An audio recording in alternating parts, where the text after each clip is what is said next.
Dr. Umar, man, happy to have you. I've been trying to get you on the platform for a while now, man. Glad to be here, and I'm glad to be doing this interview in Philly. Yes, Yeah, man, I've sir. been trying to get you on the platform for a while now, man.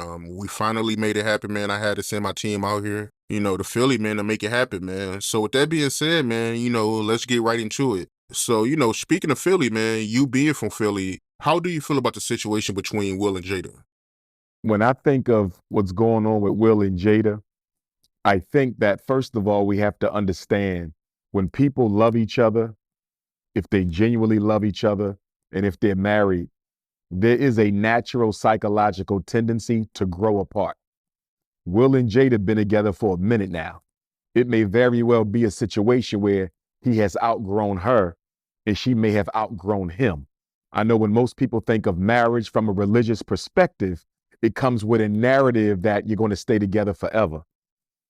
As a psychologist, I don't necessarily endorse that view because if you met each other at a certain point in life, it should be acceptable or at least understandable that two people can grow apart. From what I've heard, they do not have a prenuptial agreement. If that is true, that Will does not have a prenuptial agreement, that helps to understand everything that's transpiring. I believe the reason he's still with her at this point is to safeguard his estate, which he should. And I think the reason why she's being so disrespectful, blatantly disrespectful, bringing up Tupac's proposal. Why is that coming up now? Saying Chris Rock tried to hit on her. Why is that being said to the public after this man and your husband got into an altercation at the Emmys? From what it looks like on the outside looking in, and I have nothing against Jada at all. Obviously, I'm a Will Smith fan. Only actor in American history to garner 10 consecutive number one box office hits. Nobody has ever done that, not even Denzel. Will Smith is the only actor to do that in American history. And on top of that, he's the first rapper to win a Grammy. So his place in history is etched solid.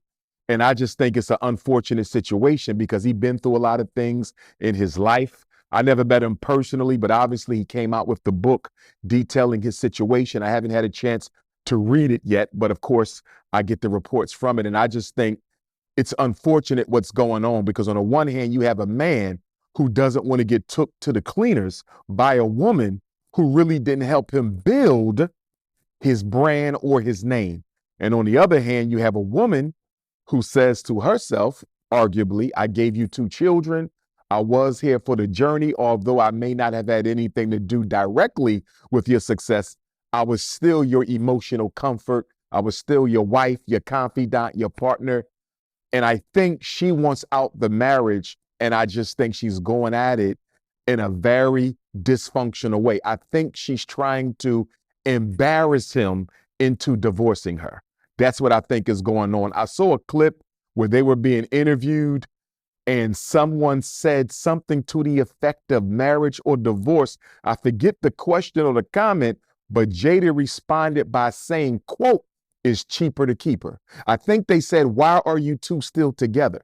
And it was in a joking way. They weren't being, there was no animosity. They were not being adversarial.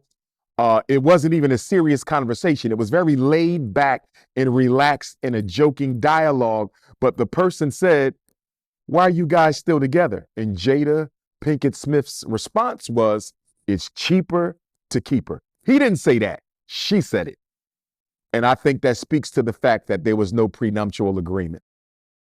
Wow, man. So you think she's making all these comments intentionally hoping that he'll divorce her?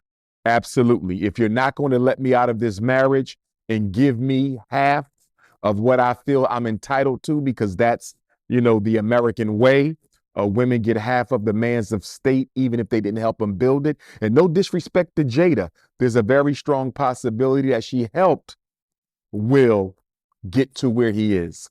I really can't see how because he was always talented. I remember going to a Will Smith concert right here in Philadelphia down at the Spectrum. It was Will Smith, New Edition was the headliners. It was Will Smith, Jazzy Jeff, Roxanne Shante, UTFO. I was a young blood back then. And I still remember Will when he was a rapper on stage. And once he went to Fresh Prince and then Independence Day and all those movies that, I mean, he was just a hit. The man was a hit. Every movie he put out, garnered billions of dollars at the box office. So, but again, I want to be respectful to her. That's a marriage. There's some things behind the scenes that we don't know about where she could probably argue that she played a significant role, in his development as an actor. I don't know, or as a businessman. But from the outside looking in as a Philadelphian, I don't see that. And I really just feel it's a situation where he's not going to give up half of what he has, and she's going to continue to antagonize him with the belief that if she gets on his nerves enough, he might let her out of the arrangement. To backtrack a little, man, because you made a comment about it earlier about how, Jada, she told a story about how Tupac asked to marry her while he was in prison. And, that went viral. But how did you feel about that, when she told that story? Did you think that was appropriate or no? The first thing that came to my mind when I heard Jada say Tupac proposed to me, the first thing that came into my mind, and of course, Tupac is my favorite rapper of all time. When she said that, the first thing that came into my mind was, why now? I mean, Tupac has been dead for about 27 years, so if this proposal did take place, and I'm not trying to doubt my sister at all, but if the proposal did take place, you're talking 30 or more years or so ago. Why is that coming up now? To me, the only reason why I could think that she would bring that up is it's possible that Will might harbor some insecurities over her relationship with Tupac, and she probably felt that that is one of the few things she could bring up to actually get under Will's skin. Because when you look at achievements, Tupac would be probably one of the only rappers who could rival Will in terms of overall success. Now, of course, Will doesn't have the hip hop success, of many rappers, but when you add in his acting and what he has done on the big screen, there's not many people who can compete with his body of work. Tupac would be one of them because he was also an actor. And had he not been taken from us, who knows how many box office hits Tupac would have had. So Tupac and Will Smith are both rapper actors. So I could see, when we look at what Jada has shared about her closeness with Tupac, and of course, most of us probably assume that there was a little bit more to that relationship than what we have been led to believe. Will probably feels the same thing. And I think it was a matter, once again, of her trying to antagonize him and get under her skin because she wants out the marriage, but she wants half of the stash on her way out the door. But you personally, do you believe Jada when she say that her and Pac was just friends? I believe that Will and Jada were best friends. I believe they were as close as she claims. I believe, Jada and Pac, I believe they were as close as she has said. I believe that they were good friends. I believe they may have even been in love with each other during his years in Baltimore. And I believe at a certain level, she may regret having never entertained a serious relationship with Tupac. And of course, we all know why she didn't, because at that time, he was going through a lot of drama on the streets, the East Coast, West Coast, the stuff Death Row was into. It was a very dangerous situation. And I know she saw that. And so she probably said, you know what? I don't know if he's ever going to get it together, but I can't put my life on the line, although I'm in love with this man. So she ended up with Will Smith. But I think that had Tupac survived, I don't know if her and Will's marriage would have survived, because I believe Jada is still in love with Tupac even now. And because he can only be a memory to her in spirit, distance intensifies the emotion we feel for someone. When that marriage is over and your ex-wife moves away, your daughter's mother moves away, your son's mother moves away, distance intensifies the feelings we have for someone, because the further away they are, the more of the positive we remember. You see, when they're close, you look at the positive and the negative. When they're gone, you only remember the positive. So I believe that Jada is in love with Will Smith and Tupac Shakur. The difference being Will is here in the flesh and Tupac is only with us in soul. From a psychological standpoint, I think that Sister Jada, and I have nothing but love for her, by the way, because, when I look at what she did on the screen, of course, she didn't have the type of career that her husband has had. His career is epic and legendary. But when I look at what she did on Set It Off, and when I look at what she did on Menace to Society, both of those are hood classics. So no matter how you cut the cake, whether she married Will Smith or not, she's still going to go down in history for producing two of the most pivotal love stories, ghetto crime sagas that we have seen. Set It Off and Menace to Society, they're etched in Black history forever from a hood perspective, hip hop perspective, inner city life perspective, and she was a part of those. So not to take nothing away from her, but the argument still has to be made. If Will Smith was not the husband, how much attention would she actually be getting at this time? What I want for Sister Jada, because I want the best for the queen, I want her to get some very good, deep, she needs some, what is the word I'm looking for? When you're mourning someone, grief. She needs some grief-centered counseling because she really has not processed Tupac's loss, I don't think. I think she's still dealing with what could have been, what if. I also think she might harbor some guilt. And mind you, I've never met the queen. I'm making all of these assessments based on what I have heard her say and what I've read she's done. And I believe that when you love someone as much as it appears she loved Tupac Shakur, I think that she carries a guilt that if I would have went ahead and married him, could I have saved him from an early death? Could I have pulled him away from death row? Could I have stopped him from going to the Tyson fight? Could I have stopped him from going to the club after the incident with Orlando Anderson? So when you love somebody that much and you had that much influence on their life and you were not there when they took their last breath involving a situation that was clearly preventable, I believe Sister Jada harbors a lot of guilt about Tupac's loss, and that guilt she harbors is only intensified by the fact that she never got a chance to explore a relationship with her on the level of a marriage. Yeah, I agree with you with that, man. She do need some counseling, man. And you right about the movies too. She do got some classic movies, man. Set It Off, Minister Society, and don't forget Jason Lyric. Oh, Jason's Lyric, my brother. Yes. How did I forget Jason's Lyric? So she got Jason's Lyric. She got Set It Off. She got Minister Society. So separate from Will, I want to give Jada Pinkett Smith her props because those are three hood classics and three of my favorite hood classics. And I would probably go with, if you ask me to rank those for me personally, I think Jason's Lyric is first because the romance was too real. And if I could ask Sister Jada a question, I would ask her, when you played Lyric in Jason's Lyric, were you acting out your love for Tupac in that role? Because she played that role so well that you have to ask yourself, in her mind, was she acting out the romance in this movie that she really would have loved to have had with her best friend at the time, Tupac Shakur? So for me, Jason's Lyric would be one. Set It Off would be number two because of the sisterhood. We don't get to see Black sisterhood the way that Set It Off projected it. And then Minister Society would be three because that was kind of coming off of the heels of Boys in the Hood. It was like a Boys in the Hood 2.0. But Jason's Lyric was original.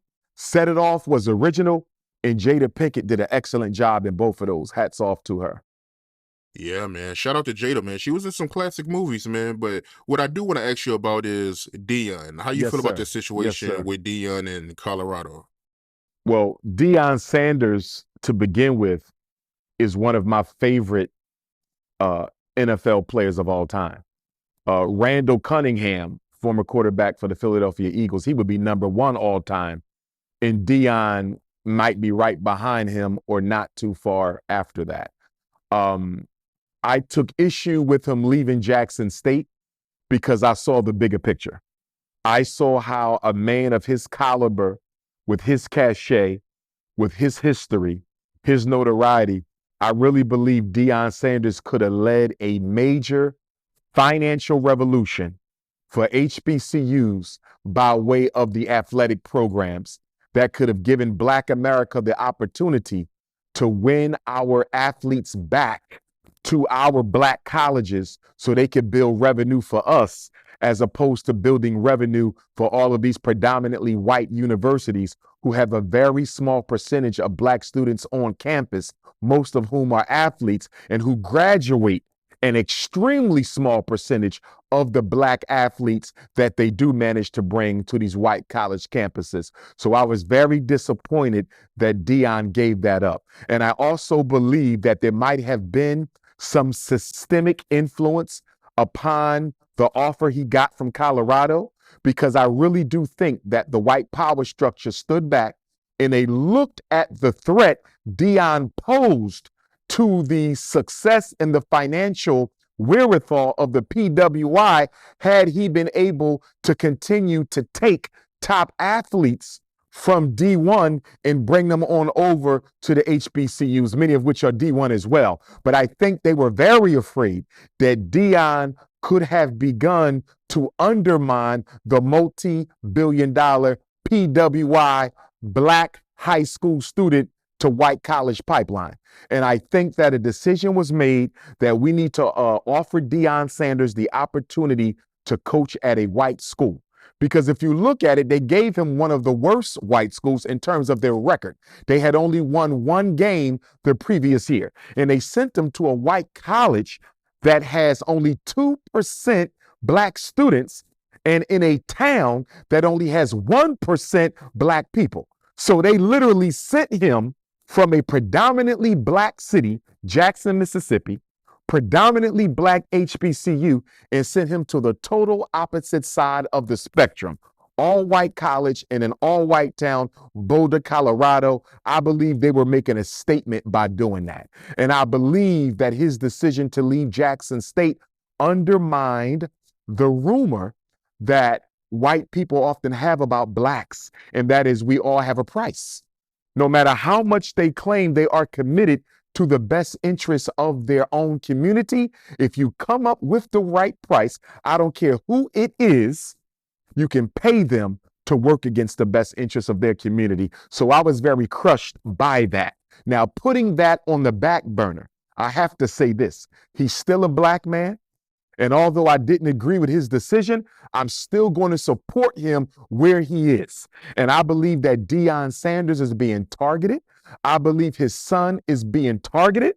And I was a little disappointed in the statement he made post-game after this most recent loss, when they asked him about the offensive line. And he said, we got to get a new line or something to that effect. He basically said, we're getting rid of the guys we have, and we're going to get some new folks. You can't say that when you got 4 games left on the season.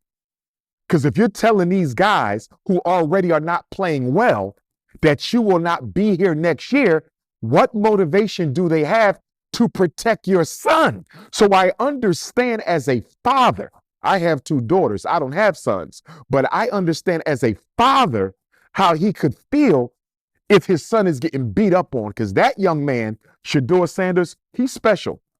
He's going to be the next Patrick Mahomes, if not better. He is going to make history in the NFL. So obviously there's a concern about his health and his longevity because he's not the bulkiest of quarterbacks. So I can understand as a father, he's hurting and he's concerned about his son, because the blocking in that last game, it was horrific, brother. You saw it. He could only hold the ball for 2 seconds. I was literally counting 2 seconds, and he had to get rid of the ball. There were plays where I saw defenders shoot straight through the line and nobody even touched them. Now, Now, if you remember when they lost the previous game, I made a comment. I said Deion and Shador, because I want them to be successful. I didn't agree with the move, but now you're there. I want you to win. They have to be careful not to be so focused on their celebrity that they're losing the rest of the team. Someone said, and I don't know if this is true, allegedly at halftime of the second to last game they played, someone tweeted out, posted something from Shador involving his watch or his endorsements, something non-football related was posted on one of Shador's pages halftime of the game. Now you're up 29-0. 29-0. You have somebody post whatever they posted about something that had nothing to do with football when you should have been focused on the game. Am I to believe that there's no chance at all that the reason they lost that game is because some people stopped playing? Because they felt disrespected and insulted, that here we are as a team, you are our quarterback and our leader, and you have the audacity to check out of the game at halftime and worry about posting something on your social media. Did that have anything to do with them losing that game? We will never know. I believe it did. I believe it did. And I believe the play of the offensive line of this last game clearly shows that some of those young men on that team, because after all, these are children. Yes, they're big and masculine, but they're children. They're not fully developed into the minds of men yet. They're babies. So something is telling me that there is some psychological fatigue. There is some emotional fatigue. And let's be honest now, you're playing for Deion Sanders. You have more pressure on you than any other team in the NCAA. It doesn't matter y'all only won one game last year. That's Deion Sanders. So every time they take the field, they have to deal with the pressure of playing for Coach Prime. Nobody is going to tell me, being someone who studied the mind of children and adults my whole life, my doctorate is in clinical psychology. Nobody's going to tell me that that isn't beginning to wear at the morale of the team. I think Shador and Deion need to dial out of all of the endorsements and all of the hype in the hoopla, dial back into this team. I think they need to have a sit down. Listen, fellas, we apologize if y'all feel we was spending too much time on our own careers, our own endorsements, the expansion of our own brand. We are a team. We win and we lose together. Let's go hang out together. Let's go, have a meal together. Start doing some team building activities. Group psychology is a real thing. And one of the fundamentals of group psychology, once you lose one teammate, that sour energy, it is infectious. And so now other teammates are beginning to check out. And before you know it, you've lost the entire team. So I need Shador and Deion to tap back into a group psychology perspective and rally these boys around this team, get their emotional and psychological buy-in and finish the season in a strong way. If they do that, they will be fine. Okay? If they end the season 4-8, that's not going to look good at all. He's still going to rebound next year because he's Deion Sanders. But none of us know how long we're here. None of us know how long you're going to have your son. Nobody knows how long you're going to be in the college ranks. He might take an NFL job. I do see that in Deion's future at some point. You really have to savor the moment. Savor the moment. Get those boys tied back in. Tell Shador to calm it down. Let's focus on the team. We only got 4 weeks to go. Endorsements, commercials, hype and hoopla, self-promotion, that can wait for 4 weeks. Let's win these last 4 games and end the season. How you feel about what happened when they was playing UCLA? Like while they was playing the game, somebody was in their locker room stealing. At first, I thought that could have been some sort of an intentional malice against the team, but I'm starting to kind of feel like, it could have just been a random occurrence because I'm hearing that that's something that happens a lot at the locker rooms in UCLA. but yet and still, somebody saw them go in there and steal. You're not going to tell me that they just walked in there and stole and nobody saw anything. I believe whoever was responsible for stealing, they were allowed to steal. Somebody saw it and looked the other way because it was Deion Sanders' team. And the other thing I want to say, his son, his other son on the defensive side, Shiloh, that he should have never been ejected for that hit. He should have never been ejected for that hit. That was personal, and that was a hit on his father because they knew that without Shiloh, who's the quarterback of the defense, without him in that game, it's going to be tough to win it. And I find it interesting that y'all will eject Shiloh on that hit, but that white student who hit Travis out of bounds a couple games ago that led to him missing a few games, he wasn't ejected. It's an automatic ejection when you hit a player after the whistle outside of bounds. He doesn't get ejected. They don't even talk about it, but yet Shiloh gets ejected for that hit. Clearly a double standard. But again, when you live that type of life, you know you have to take the good with the bad. And the one thing I do love about Deion and Shador, they cool under pressure. I'm going to give them that. Both of them are cool under pressure. They don't crack. They don't sweat. They don't break. Shador is a master of the media.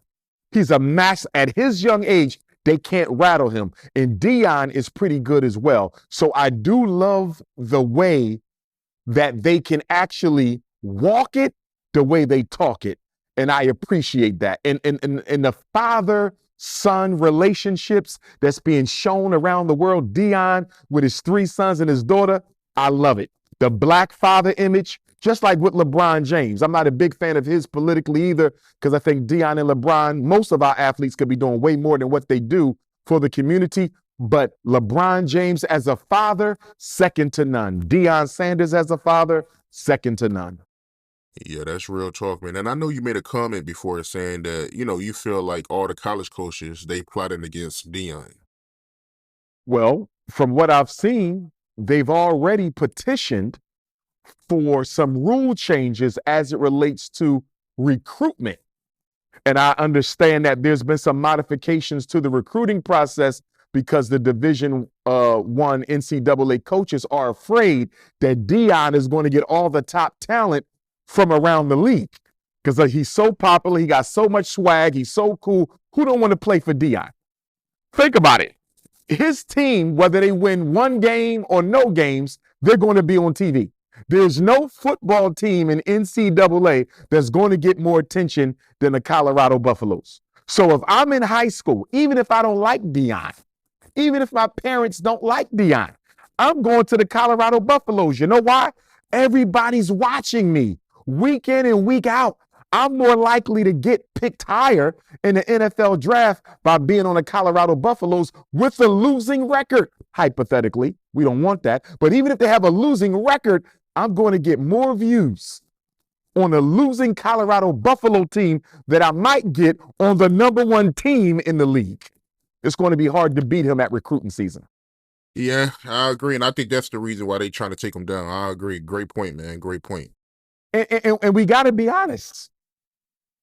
What we're watching is the same old thing we've seen a million times over. The racial overtones are obvious. You have a black man entering a profession, the coaching ranks, that has been historically dominated by middle-class white males. He's coming in with the swag, the self-confidence. They win 3 games off the rip. Everybody's paranoid that Deion is about to take over the coaching ranks of the NCAA. And as you know, because you've seen it with tennis, you've seen it with golf, you've seen it with boxing, you've seen it with baseball, you've seen it with basketball. Once we are given a fair chance, we excel. Next year, everybody who's laughing at Deion now, next year, all of them are going to have to swallow those smiles and swallow those giggles because next year, I cannot see this man not having a top 5 team. I can't see it. And most people are probably anticipating he's going to be top 2 or 3 with the talent that he's going to get. Now, with that being said, I still have to say the Pan-Africanist in me, the revolutionary in me, I am still disappointed that we have a black man bringing all this attention and all this money to a predominantly white university that has almost no black students on the campus. After the first home game, I believe they said $50 million was made in Boulder, Colorado after the first game. That's what that game meant. The first 50. Could you imagine what Jackson State could have done with 50 million? South Carolina State could have done with 50 million. Morgan State, Bowie, Coppin, Hampton, Tuskegee. That's what bothers me. Because guess what? No matter how great of a job Deion does, I hope he wins the next 10 championships. But when he leaves the University of Colorado, the amount of money that they would have made off of Deion, the amount of cachet and status that the University of Colorado will have post Deion will far outweigh anything he's gotten while he was at Colorado. His endorsements won't equal that. His championships won't equal that. His salary won't equal that. And I want people to really see how no matter what Deion gets, no matter what Shador and Shiloh gets out of this Colorado experiment, the University of Colorado will be laughing all the way to the bank for the next 25 years because of Deion Sanders. And when we look at the condition of the historically black college, there's no way you can love black people and love black institutions and be okay with the fact that one of our greatest athletes is making billions of dollars for a white college that black colleges so desperately need right now. Yeah, you're right, man. You made some great points, man. But, I'm just like you. I hope he, go to a bowl game. I hope they get 6 wins. But what I did want to ask you about is the ex-NBA player Joe Smith. Have you heard about the situation between him and his wife and her making an OnlyFans behind his back? I did not know that. I know who Joe Smith is because I followed him in college. So University of Maryland, power forward. I remember Joe Smith. I did not hear about this. This is the first time I'm hearing this. My question, now I'm going to put on my marriage therapist hat, right? I'm going to put on, my first question to her would be, why did you do this? Are y'all hurting for money? And even if y'all are, first of all, I don't think no married woman should have an OnlyFans account for those purposes. Now, you can have an OnlyFans account for your music, your art, but for those purposes, I don't see why a married person would be on there. But if you have to do that, I would at least think it would be with your husband's consent. For her to do that behind his back tells me there's no trust in that relationship. Absolutely no trust in that relationship. And I have to wonder whether or not he has done something to lose her trust in order for her to go and do something like that. Now, if she went and did something like that and he never violated her trust, then I'm going to have to question, why did he marry a woman who is capable of that type of behavior? Because it clearly sounds like, if she did this without him having lost her trust, that she's not the type of wife that he thought he had. To me, what you're telling me, that's mind-blowing.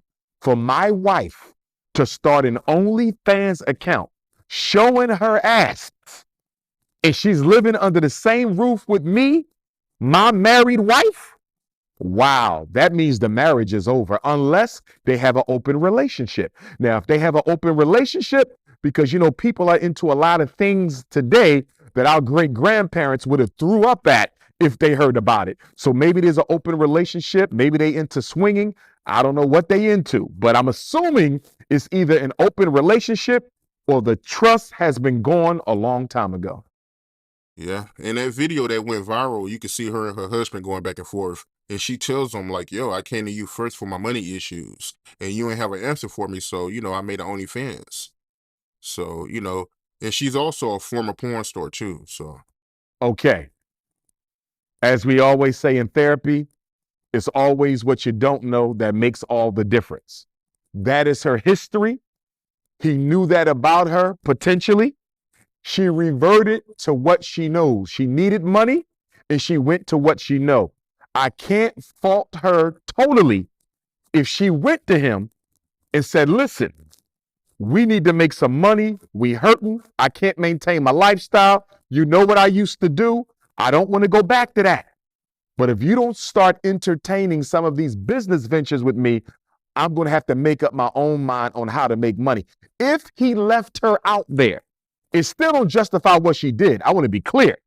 But from a desperation standpoint, I'm able to understand her twisted logic a little bit more if she did come to her husband first and say, I'm giving you one more time to get on board with me and let's make some of these business ventures come to life. If she gave him a chance, he has to take ownership of some of this. But at the end of the day, there's no way to cut the cake.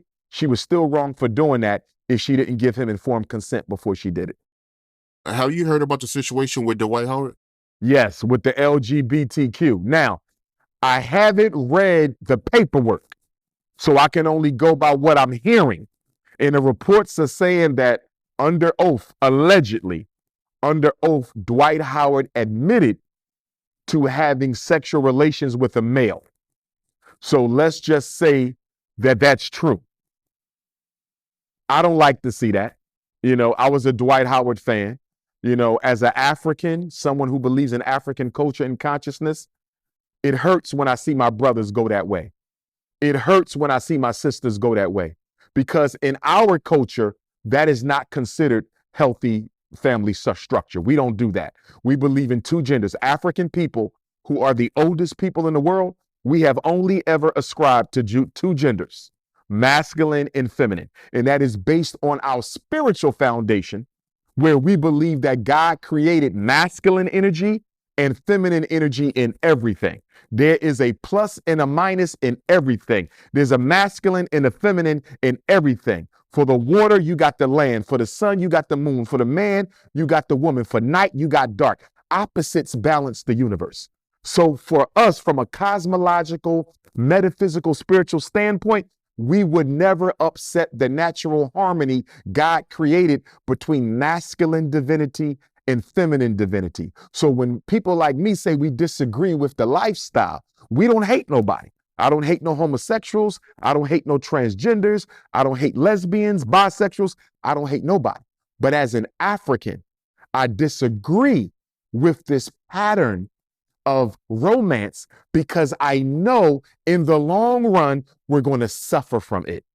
Let's think about it. Only 1 out of every 4 Black women get married. 1 out of 4. So if 1 out of 4 is getting married and you have another young man turning towards an alternative life, another, man turning toward alternative life, you're taking 1 to 4, you turning that into 1 to 5, 1 to 10, 1 to 11. You know what you call that? You call that genocide.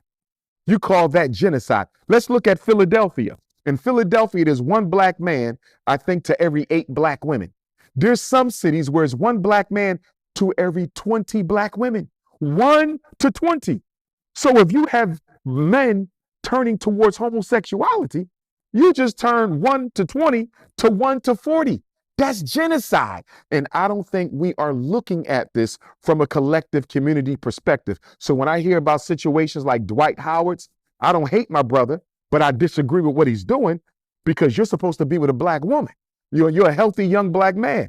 Get you a queen. Let's build families because our children need to see examples of healthy Black female relationships. If they don't see Black love, they will not make Black love.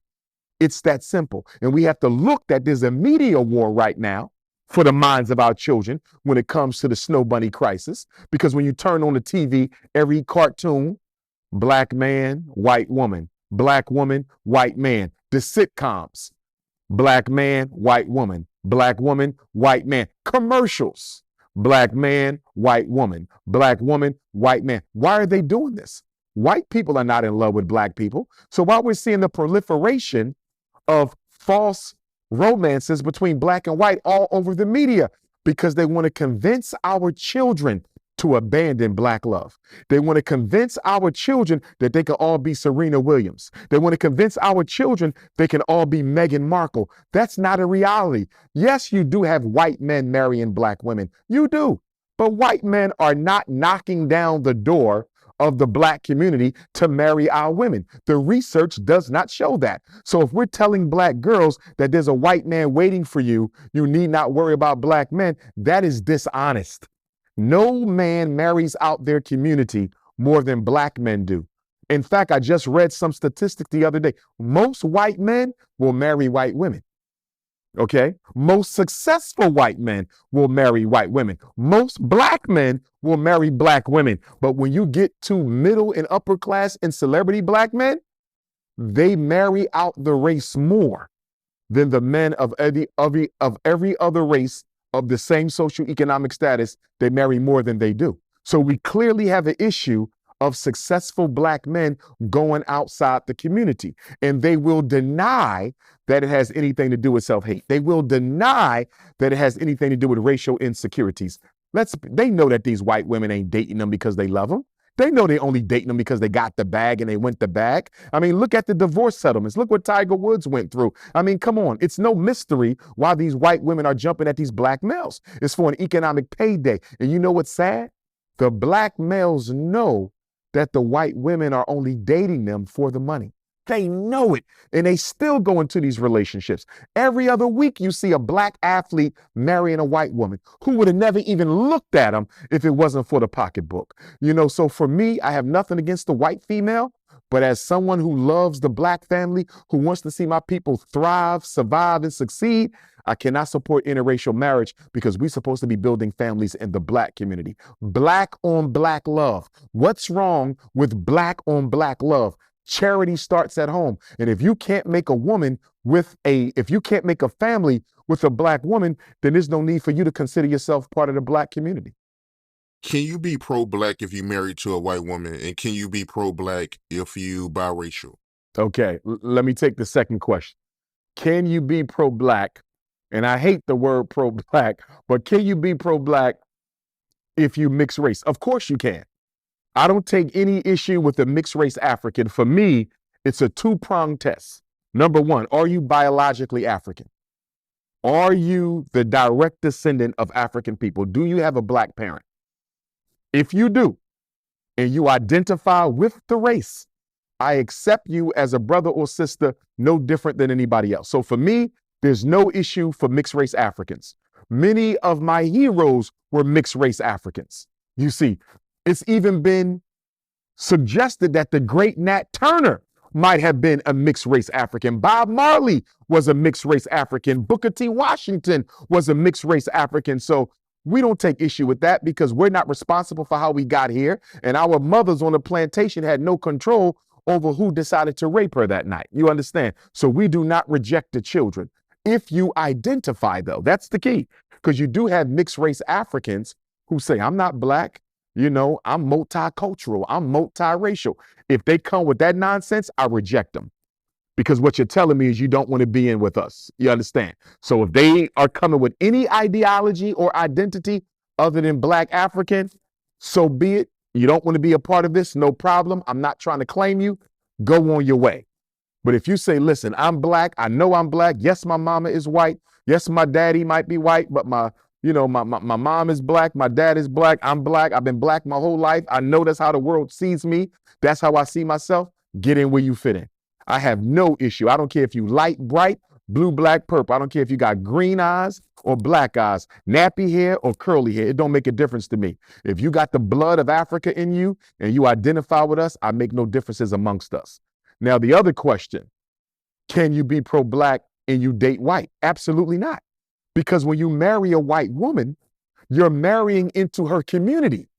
You don't just marry a woman. You marry the family and you marry the community. So how can you be for African people marrying into the group that has historically and systemically oppressed your people? That doesn't make any sense. I play for this team, but I'm over here practicing with this team. This is the team I belong to, but I'm over there trying to help them win. That doesn't make any sense. You cannot marry a white woman and not be loyal to the white agenda against African people. It's no way around it. It's like when I see black men who say, I only date white women. You are making a political decision. Who you date is a political decision. Who you marry is a political decision. Who you make children with is a political decision. If you are marrying white, sleeping white, cohabitating white, procreating white, then your loyalty is to white people. Get over there and stay over there. How white females try to get at you?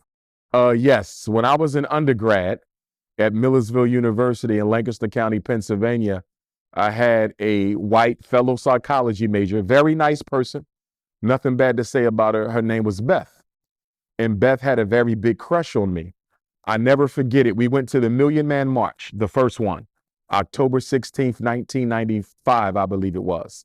And we came back from the Million Man March, and we was in psychology class, and I had to go up to the front of the desk to talk to my professor. And when I got back to my desk, there was a card on my desk, but I didn't see her put it there.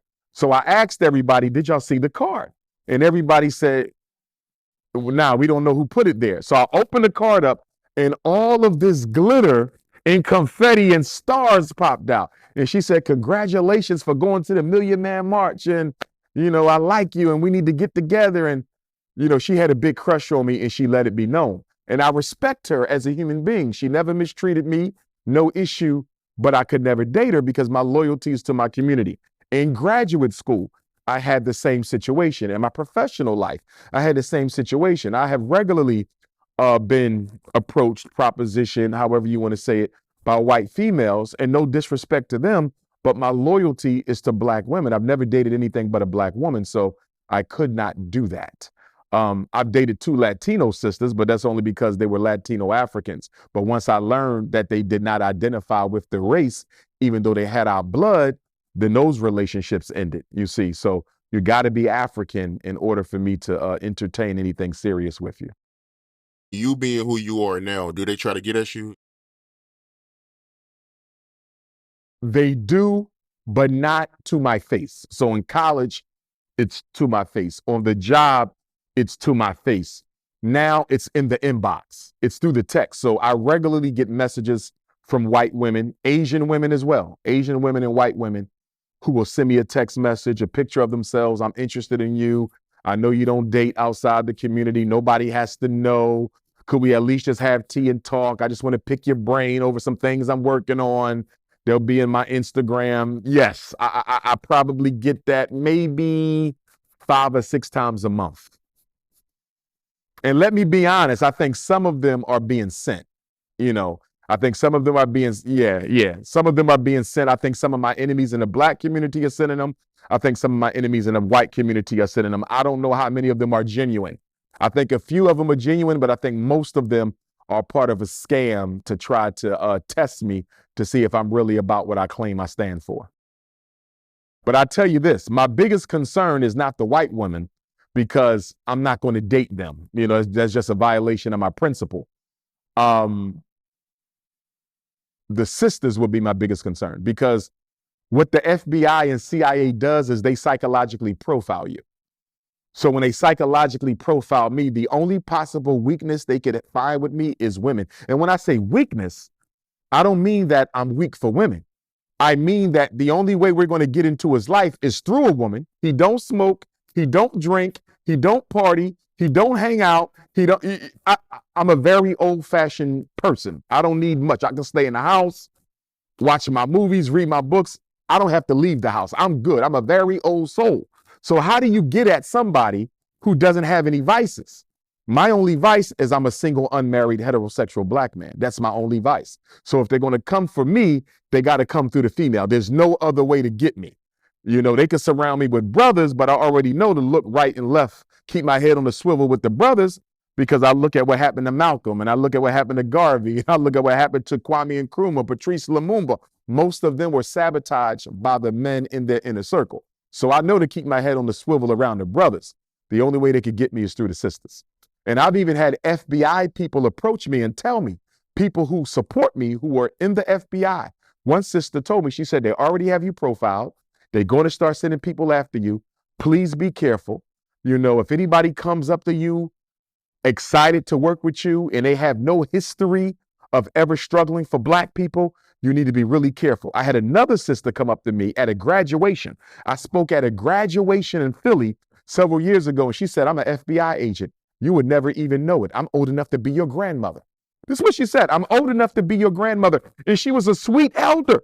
And she said, I am an agent. I don't think she was sent to me. She was just giving me a heads up that you can't even trust the elders because they have, if they think you're weak for elders, they will send you an elder FBI agent to infiltrate and bring you down. But you can't be paranoid. You can't be paranoid because when I look at Malcolm and when I look at Martin, when you listen to those who were around them, they say that they became so overcome with the threat of death that they could not enjoy their lives anymore. It was as if they may have secretly wished for death to get it over with. I never want to get to a point where I'm paranoid about my safety. I never want to get to a point where I'm paranoid about my safety. I know what the risks are. You understand? I've been in this life since I was a ninth grader. Since I was a 9-year-old in the 4th grade here in North Philadelphia, Black History class. That was the beginning, my introduction into Black consciousness. I've been into it my entire life, so I know I'm walking the walk that I'm supposed to live. So for me, I don't have questions about, should I be doing this? Am I in the right line of work? Do I really want to sacrifice my livelihood for my people? I'm over that. This is who I am. This is what it is. I'm going to do the work and let God decide the outcome. Fat Joe, how you feel about Fat Joe? I like Fat Joe. One of the things I respected about Fat Joe was when he reaffirmed that Latinos are Africans. He openly said that Puerto Ricans, Dominicans, and Cubans were African, and they need to start acting like it. Their ancestors came from the continent just like ours did. Now, some people could argue he only said that in order to, keep his validity in the hip hop community. But I believe he was sincere. I believe Fat Joe was sincere. I'm a fan of Fat Joe. I like him. My biggest issue with all the rappers would be, when are y'all going to do more for the community? Because see, my issue is this. Right now, we're celebrating the 50th anniversary of hip hop. That's the big theme right now all over the country, all over the world. 50th anniversary of hip hop. We only got 60 days left in 2023. Do you mean to tell me we're going to let this year-long celebration go by and nobody's going to have a serious conversation about whether hip hop has actually been a benefit or not to the Black community? I haven't seen a conversation, a YouTube, a town hall meeting, a BET special. I don't see anybody talking about the ramifications, the negative impact that hip hop has had on the Black community. Now, the first thing the hip hop artist is going to say, I'm only rapping what I live. But you don't live it no more. The minute you start making money, you moved out the neighborhood. So why you still rapping about drugs and death when you don't live around that no more? That means you're a hypocrite. If you're telling me you're rapping what you live, you don't live it no more. And if you're so dedicated to telling the ghetto tale, why did you move out the neighborhood? Why do you send your kids to private schools? So you live in a white neighborhood, you send your kids to white private schools, you moved out the Black ghetto the minute you had enough money to do so, but yet you're telling me the reason you're still rapping about death, drugs, jail, and homicide is because that's the life you live. You don't live it no more. So for me, I'm looking at hip hop and I'm saying to myself, it is the most influential music genre in the world. 50 years, a multi-billion-dollar industry. And in 50 years, the hip hop community hasn't built a single relevant institution for the Black community anywhere. Think about that for a minute. Think about that. Look, Dr. King began his career with the Montgomery bus boycott in 1955. Dr. King was assassinated in 1968. That means Dr. King had 13 years. Look at what he did in 13 years. Let's go to the Black Panther Party. The Black Panther Party was founded in 1966. The revolutionary phase of the Black Panther Party was pretty much over with by 1971. That's 5 or 6 years. And look what the Panthers did in 5 or 6 years. Marcus Garvey, the Honorable Marcus Garvey, showed up in New York in 1916. He's deported in 1927. 11 years. Hip hop has been around for 50 years. Not a single hospital, not a single school, not a single bank, not a single supermarket, not a single distribution company. How can we call hip hop a blessing to the Black community when that type of money being made off of our culture and the community doesn't benefit from it at all? So you come to the community and give out a few turkeys. You come to the community and give out a few pair of sneakers. You come to the community and you throw a couple parties. And in exchange for some damn turkeys and chickens and some sneakers, you push death and destruction on our children for a living, and we're supposed to be okay with that because you dropped off some clothes and some turkeys. It's not acceptable. Until hip hop begins to be a blessing for the Black community, hip hop is an agent of white supremacy. Yeah, that turkey stuff irritate me, bro. I'm sorry, man. A turkey? A turkey?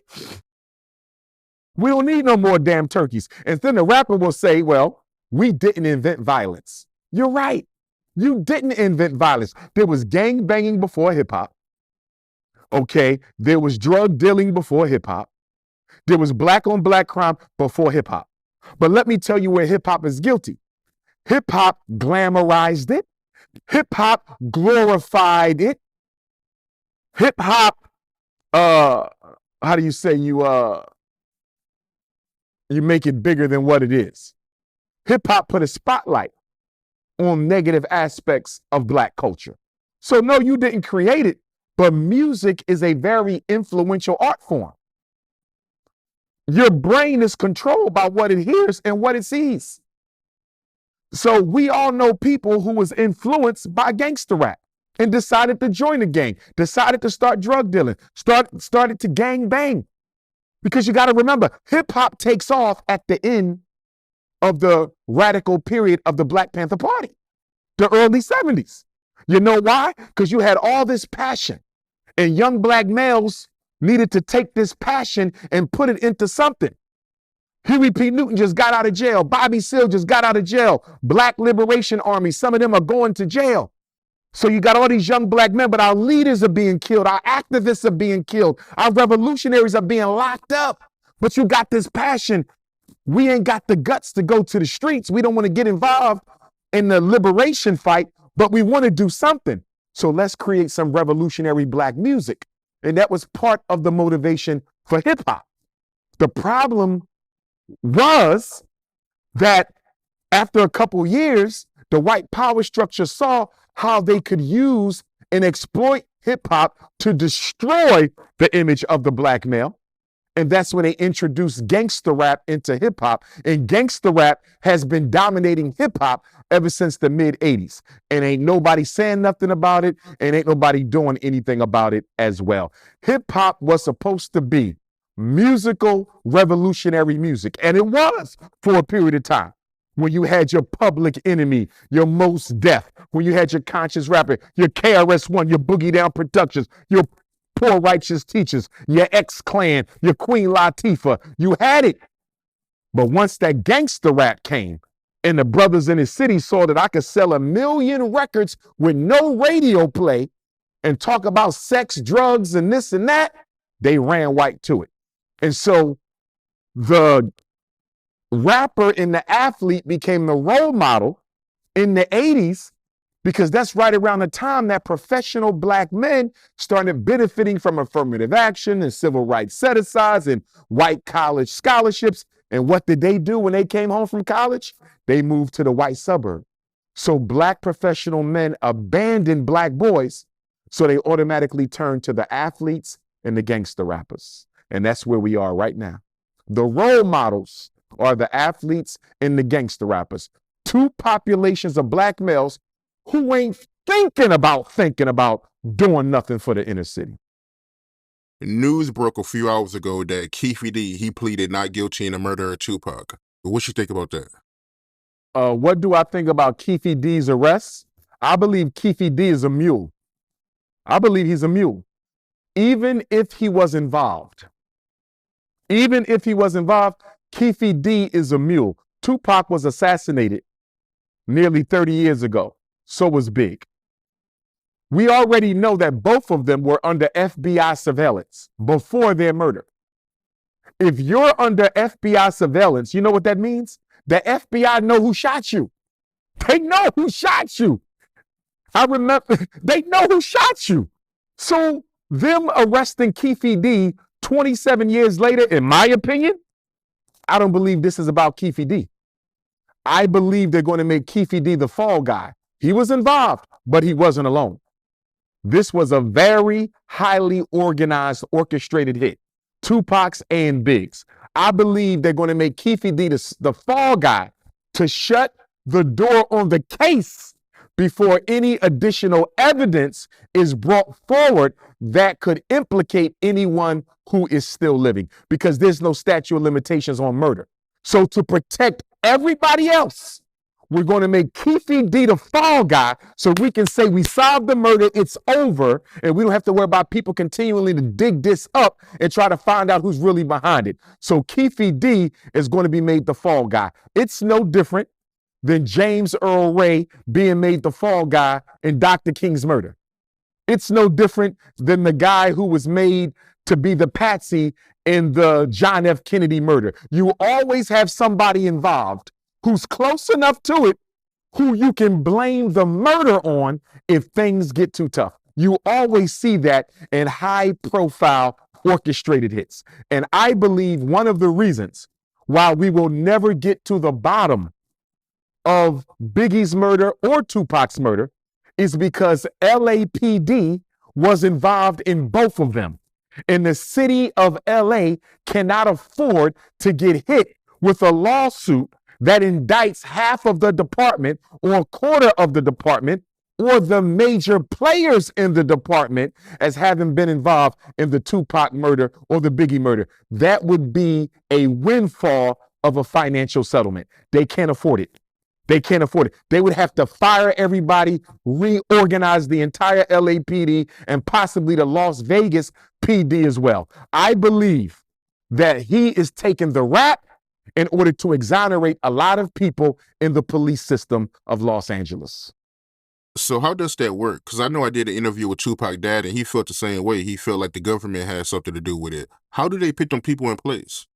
Well, remember, the way the government operates, they would rather infiltrate a pre-existing structure than bring their own in. Because remember, in case the case gets hot, they have to have a fall guy. They don't want the fall guy to be somebody with an FBI badge or a police badge. So you always use boys in the hood, so to speak, to carry this thing out. So if something goes wrong, you can always dump it on them. And if they start running their mouth, you can take them out. That's how the government works. Now, when I look at the Tupac assassination, and of course, I've probably seen every video, documentary, because as I said, Tupac is my favorite rapper of all time. Couple things. Number one, whenever you're being escorted in a motorcade, any high-level personality, politician, anyone else, and I was a political science major, so I know this well, you insulate the car on every side. The car that drove up next to Pac, even Big, but especially Pac, should have, because he just had an altercation. Big didn't have an altercation that night. Pac did. It's hot right now. Vegas Strip, it's hot. And it's tight. It's tight. It's crowded. Tyson fight. You insulate Pac in the front. You insulate Pac in the back. You insulate Pac on the left. You insulate Pac on the right. And from what we can clearly see, the car wasn't insulated on the right. How do you not guarantee protection of Tupac following a fight with a gang member right after the Tyson fight? The only conclusion I can make is the right side which happens to be Pac's side, was deliberately left exposed so he could be shot. Another interesting aspect, Tupac's security guards stated in one of their interviews or several of their interviews that they were told not to carry weapons that night. Okay? Why are the security guards for Tupac Shakur, the most controversial rapper alive, who just had a fight with Orlando Anderson, why are they being told not to carry weapons? The only thing I can think of is there's going to be an attempt on this man's life, and we got to make sure the person making the attempt doesn't lose their life. So for me, those are two very unexplainable realities that shows me Tupac's assassination was not a random incident. And let us be honest, the government had a vested interest in Tupac's demise. You're talking about the number one selling rapper in history, number one at the time of his death, who was also the child of a Black Panther and is a radical thinker himself, at the time who was working on or planning to radicalize the gangs across the country, and especially those in California. Tupac was engaging in revolutionary activity. Yes, he still had the gang side, that he was dealing with Death Row, but Tupac has some very clear objectives for the Black community. He loved his people, unlike many of the rappers today. Tupac loved his people, and he was going to use his money and his platform to benefit his community. Do you know the history of the Black Panthers? Do you know the history of the Black Liberation Army? They didn't have Tupac's money or his presence. So the government, I'm quite certain, was paranoid, waiting for Tupac to flip the switch from so-called gangster to full-time revolutionary. I mean, look at his godparents. Geronimo Pratt, Assata Shakur, Sekou Odinga. I mean, look who he was raised under. These are some of the most iconic revolutionaries in American history. And I have to state it again. The number one rapper, the most famous rapper, is also the leading revolutionary in Black America. Do you know what Tupac could have done had he lived? Tupac would have went down in history, arguably, had he gotten his mind right in time, he could have arguably went down in history as the greatest revolutionary to ever walk American soil. Greater than Malcolm, greater than King, greater than Huey, because he had the money, he had the presence, and he had the followers. The Panthers had the numbers, but they didn't have the money. Black Liberation had the soldiers. They didn't have the money or the platform. Tupac had the money, the platform, and the spirit. He had to go. Speaking of Keefe D, news broke a few, days ago that he couldn't afford a lawyer. What you think about that? The fact that he can't afford a lawyer, I think that's bad news. I mean, you would think that some of the people who he has been covering for and doubling down with and hanging out with and being loyal to, you would think they would come to, his defense somewhat. I mean, if he's guilty of participating in Tupac's assassination, he does need to be held accountable for that. Even though the assassination was 27 years ago, he did take a life. But at the same time, he should not be exclusively responsible if he was not exclusively involved. And we all know that this was a well-organized, orchestrated assassination that involved multiple parties and multiple institutions. So again, as I said earlier, he's the fall guy, but it's just a shame. And it shows you how when people need you, they need you until they don't need you. It's going to be interesting to see what him and his public pretender talks about, because, the public pretender is there to get a conviction. He's going to act like he's there to help you. But this thing has already been played out in court without Keefe D. They just got to play the monkey game with him to make him think he's going to get a fair trial. He's not getting a fair trial, just like James Earl Ray didn't get a fair trial, because there's too many people who need you to get convicted for this case so the conversation can go away. In my opinion, it's probably a foregone conclusion unless somebody else get dragged into this. And I'm not a gangster, I'm a revolutionary activist and a scholar, but from a street perspective, I mean, I'm from the ghetto, so I know enough of it. I don't know why he continued to keep talking about the situation. It's almost like he served himself up as a pansy, as a patsy for this, as a mule, because if they're looking for somebody to dump this on and you just keep on talking and making yourself associated with Tupac's murder, you kind of help them implicate you in this. Now I do understand he thought he had a deal, some sort of immunity, but folks said that immunity was for Cali, not Vegas. You would think he would know that. I just think he thought they was done with it. And the lesson from the Keefe case, nothing's ever done with. When it comes to the power structure of the U.S. government, nothing is ever done with, ever. They will bring up something from 200 years ago if they need to in order to let somebody off and dump it on somebody else. Keefe is a scapegoat. So you really believe he's a scapegoat? I believe Keefe is a scapegoat. Now, if they brought in all kinds of people, I'm going to tell you like this. There is no honest solving of Tupac and Biggie's murder without police being brought into the equation. Until I see police being charged in these conspiracies, then the whole thing is a scam and a sham.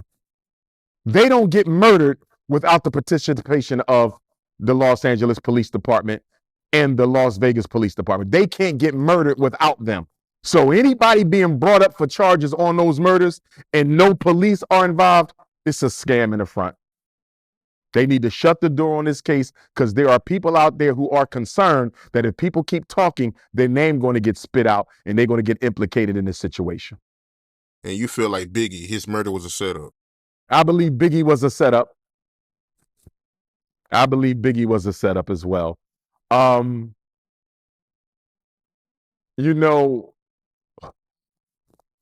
It hurts my heart. What bothers me the most about Big, I know why he went out there, because he needed to protect his money. I understand. But this was one of those times where your life mattered more than the money. And the fact that he was supposed to be going to London to do a show, he wasn't even supposed to be there. That hurts. And the thing about Big Tupac, I know he had concerns about his safety. Biggie did too. But between the both of them, it seems like Biggie had a greater chance of escaping his fate, but he didn't take it. He had a greater chance. Biggie could have got on that plane. He could have got up out of there. He didn't have to go to the Petersons that night. Biggie had more opportunities to escape fate, and he didn't. It's not his fault.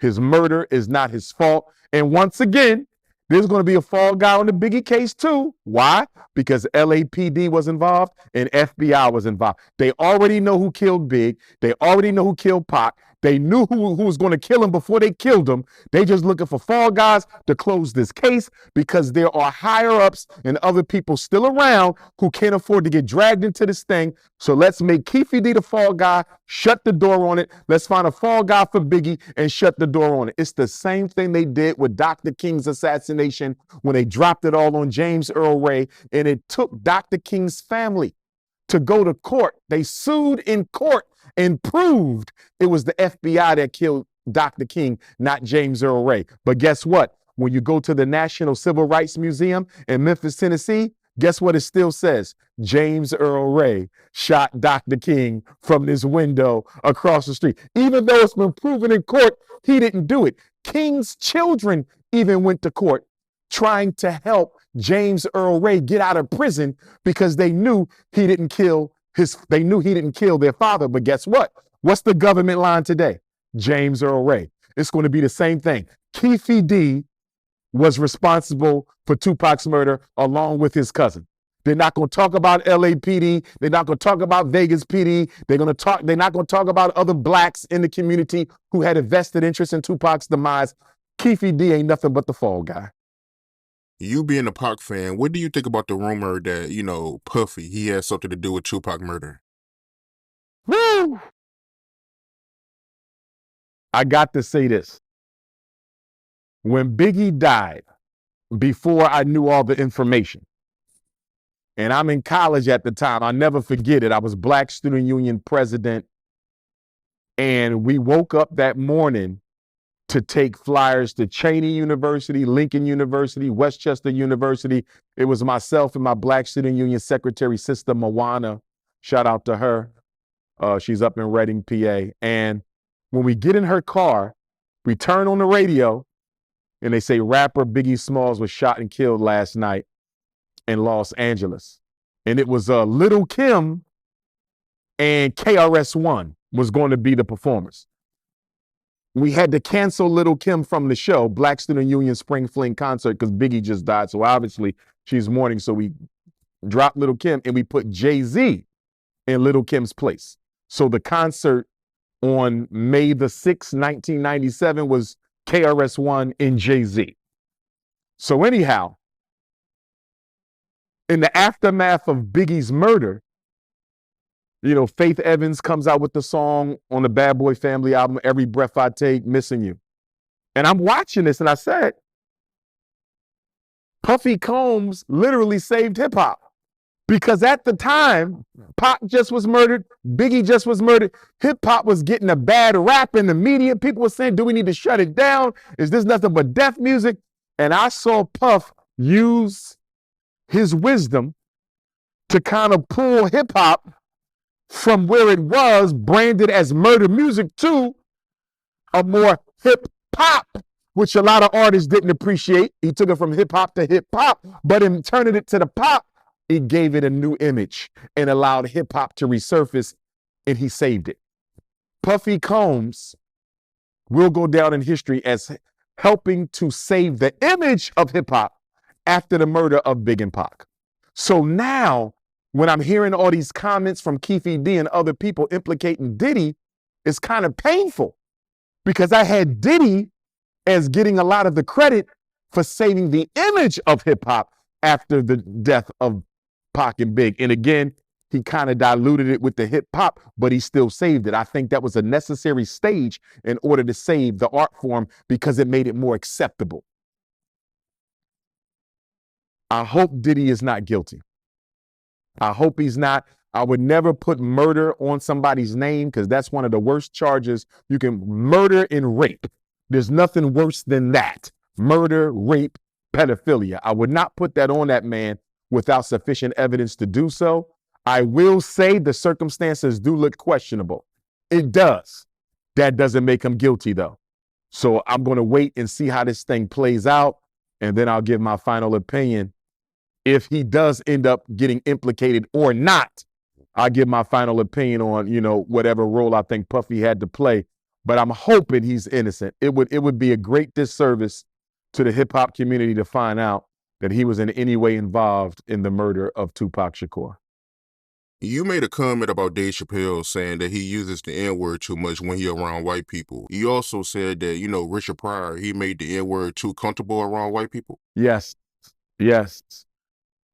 And both of them were married to non-Black women. So my concern with Richard Pryor, who I believe is the greatest comedian of all time, I think Dave Chappelle is arguably the greatest political comic of this time. And I respect them both. Great personalities. I like Dave Chappelle as a person. But because he has normalized the N-word and has desensitized white people to the N-word, just like Richard Pryor has done, it would be and the fact that he's married to a non-African woman, as was Richard Pryor, it would be difficult for me to hold them up as role models for young Black men. Okay? I'm not condemning them. I want to be clear. This is a political principle. I'm not saying he's not worthy of being around Black boys or coming to talk to them. I'm not saying that he's unworthy of having a Black male program. I'm not saying that. I'm simply saying as a revolutionary Pan-African nationalist, it is a violation of my principle to take any Black man who uses that word as normally as he does in front of all white audiences, and then marry that to the fact that you're dedicated your life to a non-African spouse, I cannot put you before the children. Now, some people will come back and they say, well, wait a minute, Dr. Umar. You have the Frederick Douglass Marcus Garvey Academy. Did not Frederick Douglass have a white spouse? He most certainly did. As an old man, about a decade away from his deathbed, he married a white woman as an old man. Is it acceptable? Of course it's not. Frederick Douglass had no business marrying that white woman. His daughter took issue with him marrying that white woman. The black community took issue with him marrying that white woman. And had Frederick Douglass not married the white woman, he would be undisputedly, it's not even close, the greatest black leader in American history. In my book, he still is, but it would be undisputedly so had he not married the white woman. But the issue, though, is his first wife, his main wife, his true wife, was a blue, black, purple, chocolate, free black woman by the name of Anna Murray Douglass. This is the black woman who helped him come up with his escape plan from Baltimore when he ran away from slavery in September of 1838. This is the woman who created the sailor's outfit he used to run away from slavery. It was Anna Murray Douglass who helped Frederick Douglass mastermind his escape. After he escaped, she reconnected with him in New York. They were married, and he changed his name from Frederick Bailey to Frederick Douglass, because I don't know if you know, he and I are related by blood. We're 4 times great-grand cousins. Him and my 4 times great-grandfather, Stephen Henry Bailey, were first cousins who grew up together on Tuckahoe Creek in Talbot County, Maryland. So my 4 times great-grandfather is the man who grew up with him, first cousin. So anyway, she gave him all 5 of his children. All 5 of Frederick Douglass's children was born to Anna Murray Douglass. The issue I have with black people is y'all keep highlighting his white woman like he was married to her from the day he turned 18 years old.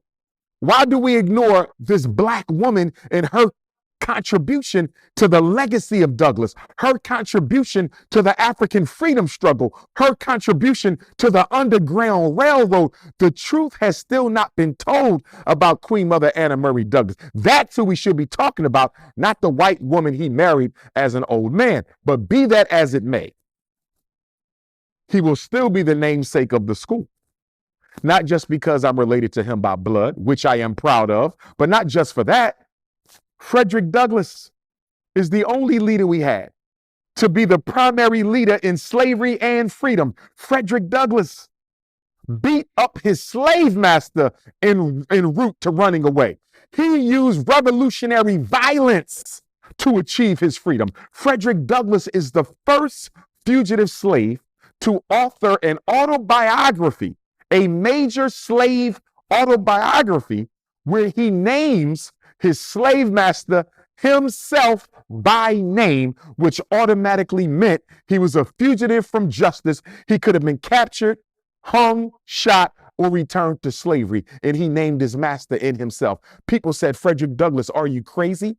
Why are you naming yourself? Fugitive slaves don't name themselves in their autobiographies. He said, if I don't name myself, people will not believe that a former slave wrote this book.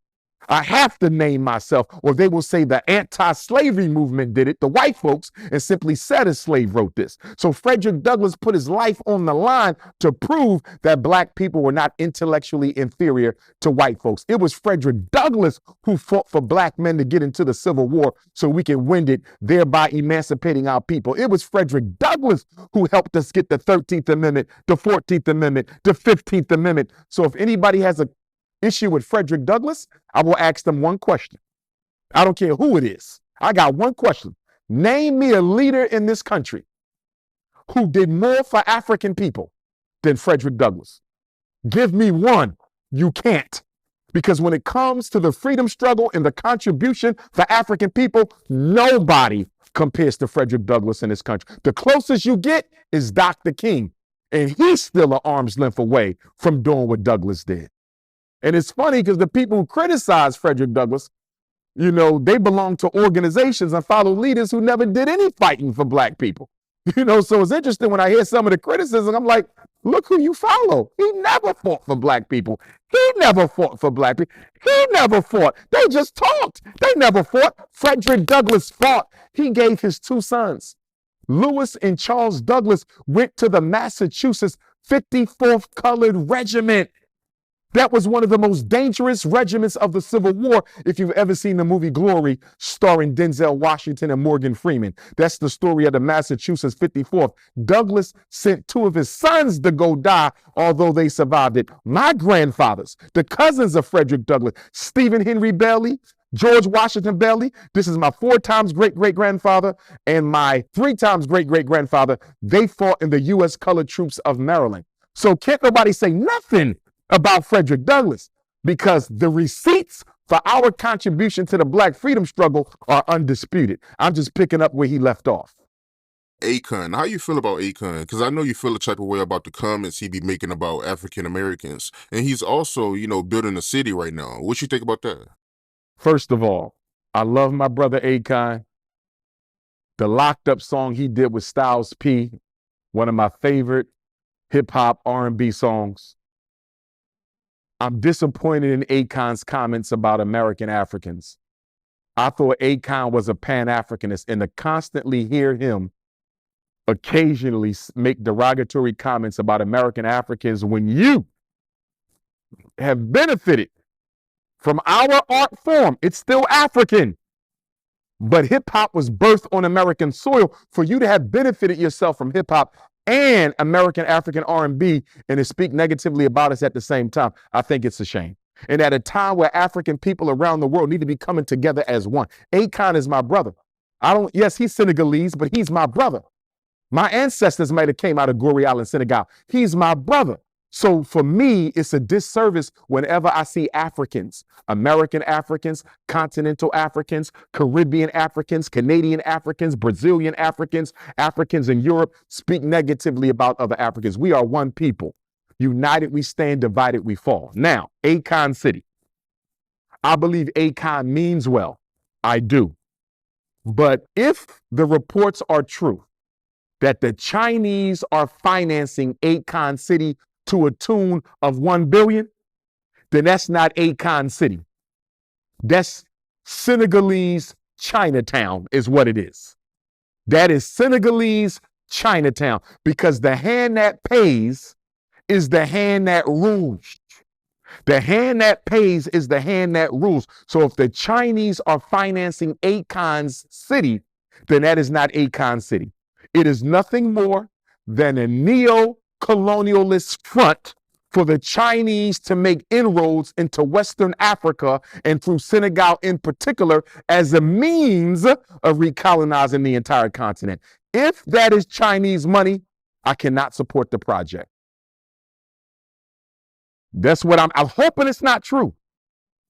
I'm hoping it's not true. But from what I'm hearing, the Chinese are fronting the $1 billion for Akon. The Chinese are the new colonialists on the block. They are engaged in a 3-way tug of war, Chinese, Russians, and Americans, for who are going to dominate the soil of Africa. Remember, whoever controls Africa rules the world, because Africa has the largest deposits of non-renewable resources in the world. Gas, oil, gold, silver, manganese, coltan. Do you realize of the dozen or so minerals necessary to create an atomic bomb, half of them are in Africa? There is no nuclear age without Africa. There is no solar age without Africa. There is no technological age without Africa. China knows that. And see, the reason China wants to possess herself of Africa is, number one, China is overpopulated. I've been there twice to speak to the Africans. China is overpopulated, bro. You think rush hour in New York is something? You think rush hour in DC? Go to China and sit in that rush hour. It's overpopulated. 2 billion people. They need somewhere to drop off the excess Chinese. Africa has undeveloped land all over the continent. It's the perfect place for China to send all of the people she needs to get rid of. Number two, China is the number one producer of cheap goods, cheap food, cheap clothes, cheap utensils, cheap devices, cheap soap, anything cheap, China makes it. They are the Walmart of the planet. China has a surplus of cheap goods. Where can I go and sell all these cheap goods that cost less than $1 so I can recoup all my money from the surplus I have? Africa. Most of the world lives off of less than $1 a day. The world. So America will never be able to sabotage China because America is king of capitalism, expensive goods. China is the king of communism, cheap goods. And so Africa is the perfect place for the Chinese to dump all their unsold cheap goods off. Also, where can you go to create a manufacturing sector where you can pay people pennies in order to work for you? Africa. Everything China needs, Africa has. And the last thing is the damn resources. China want that gold. China want them diamonds. China want that gas. China wants that oil. And I'm disappointed in our African leaders, not all of them, but some of them. And most recently, I spoke by the invitation of the Ethiopian government for African Liberation Day this past May. And my disappointment with some African leaders is we keep on playing pocket pool with these different neo-colonizers. Who's going to treat me the best? The Americans? Who's going to treat me the best? The Russians? Who's going to treat me the best? The Chinese? None of them are going to treat you well because they are all colonizers. Africa has no friends. The only thing Africa has is a lot of resources that other people don't want to pay for. And will kill to get. So right now we got a situation in the Sahel in Africa where you have Niger, Burkina Faso, Mali, Guinea. These are all former French colonies, Francophone countries. They kicked the France out. There's been revolutions, and now we got what appears to be authentic Black leadership in Africa. I hope they are sincere. I hope they are not FBI agents. I hope these coups are not a CIA stunt, because we really need these brothers to keep good on their promise to revolutionize the political reality in Africa, because our people are tired of being at the bottom. The richest people in the world, the first people in the world, have no business being the poorest people in the world. And so I'm hoping these brothers are sincere, because if they are, this is the much needed continental-wide revolution that Africa so desperately needs to have. And speaking of Akon, and I don't know if this is true or not, but it went viral. Have you heard about how Suge Knight said that Akon, he was messing around with underage girls? I didn't hear about that. I hope that's not true. I hope that's not true. You know, as Black men, we got to have a standard. Got to have a standard. And under 18 should be off limits to Black men. You know, we got to have a standard. One of our weaknesses as brothers is our sexual indiscretion. Don't get me wrong. We all have our moments because we love Black women, but we have to have a standard. And we have to practice sexual discipline. Part of being a man is practicing sexual discipline. And I think that's an area where we really need to improve in as Black men, because it is not leaving a good impression upon our women. No Black woman should be concerned about walking out the room and leaving her daughter alone with you. That is a shame, because we are the protectors. We're the protectors. If a mother can't trust her daughter with a protector of her own race, who can she trust her with? Now, with that being said, we do have, America has a major underground child sex market. I don't know if you know this, but Black girls, 14 to 17, and some reports say 12 to 17, is the most desired sex toy of the pedophile industry. 14 to 17, 12 to 17, the most desired toy of the pedophile industry. And the reason I'm bringing this up is because, as you know, our girls are being sexually desensitized at a very young age. And I don't like it, because what it's doing is it's putting out an image that Black women are sexually promiscuous. That's not a new image. It's been with us since the plantation. It's a lie. They made it up to justify the slave master raping our women by saying she wanted him to touch her. It was a cover for the rape. But nonetheless, this new age sexual promiscuity of Black women feeds directly into the underground child sex slave market because it puts out a narrative that black women are sexually free. So it doesn't matter if they get kidnapped and sold into sexual slavery. We don't even need to look for them. We don't even need to bother with them because after all, they love to give up their coochie anyway. So I want black women to stop sexualizing their daughters. I don't want to see 7-year-olds in miniskirts. I don't want to see 12-year-olds with lipstick. I don't want to see 13-year-olds with their breasts popping out. Black women have to stop sexualizing our daughters. Now, some of them are going to say white women sexualize their daughters. They might, but guess what? When she calls the police and say her daughter is missing, an Amber Alert is going out in every county, every part of the country. When you call the police and tell them your daughter got kidnapped, there will be no Amber Alert because they don't value black life. So you have to look at the consequences of your actions and stop thinking because white girls do it, black girls can do it. There's a double standard in this country. And if you don't recognize that, your child can suffer because of it. How you feel about these new female rappers and the backlash they getting? Like, what's their rapper name? Sexy Red. And what's the female you met up with? Suzuki or something like that? What's her name? Sister Sukihana.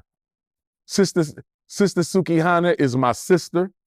I got nothing but love and respect for Sister Sukihana. She knows where I stand, right? I do not support any type of art that misrepresents the divine innocence of black feminine energy. I don't support it. At the same time, I want the community to understand that my friendship with Sister Sukihana or anybody else is not a friendship where I'm condoning the art. It's a friendship where I'm building a relationship of communication so that I can introduce some things that I would like for her to think about. And then maybe one day down the road, she might begin to see things differently and take her career in a whole different direction. We cannot be so judgmental that we don't give people an opportunity to change. I don't know Sukihana's story. I don't know Sexy Red's story. She's never told me what she's been through as a black woman, but I know what black women go through. And what black men have to do is to slow down and stop condemning our women, because if they had fathers in their lives, they could have never become sexually promiscuous in the first place. Do you realize gangster rap probably would have never existed if black men were involved in the lives of black boys? And I'm not just talking father to son. I'm talking black men on black boys, because the first thing we say is his father should have been there. Father might be dead. Father might be in jail. Father might be mentally unhealthy. Father might have ran out on his mother. Father gone. So what we gonna say now? Father ain't around. It's on us to come in. In the African culture, children do not belong to children. They belong to the village. If our sons and daughters had men and women involved in their lives from the village, there would be no sexually promiscuous rap and there would be no gangster rap. That comes from the black community not looking out for its own. How you feel about that situation with Brenda Depa? Because I know you was very vocal about that, and you feel like he shouldn't go to prison for that, right? Yes, sir. Brendan Depa should not go to jail. Yes, he's 6'6" tall. Yes, he's 270 pounds. Yes, he beat his teacher's aide. I saw the video. It was horrific. I'm sorry that woman was beat like that. No woman should ever be attacked like that. I'm sorry for her. I'm sorry for her family. However, Brendan is a victim. He's not the criminal. The criminal is the school district. The criminal is the principal. The criminal is the State Department of Education. The criminal is his IEP team. The criminal is the mental health system of Palm Coast, Florida. That's the criminal. And let me tell you what I mean. I'm going to give you 5 reasons why Brendan should not go to jail. Number 1, he's diagnosed with post-traumatic stress disorder, anxiety disorder, intermittent explosive disorder, oppositional defiant disorder, and ADHD. Why was he in that school to begin with? The school was not able to take care of that boy. They couldn't educate him. They couldn't meet his needs. He had no business being in the school. The school failed Brendan, and that's why the teacher got attacked. That's number one. Number two, his IEP, which is the special education plan, says that he can become violent if you snatch anything out of his hands, that no teacher should at any time snatch anything out of his hands. The teacher's aide is required to read the IEP in order to service him.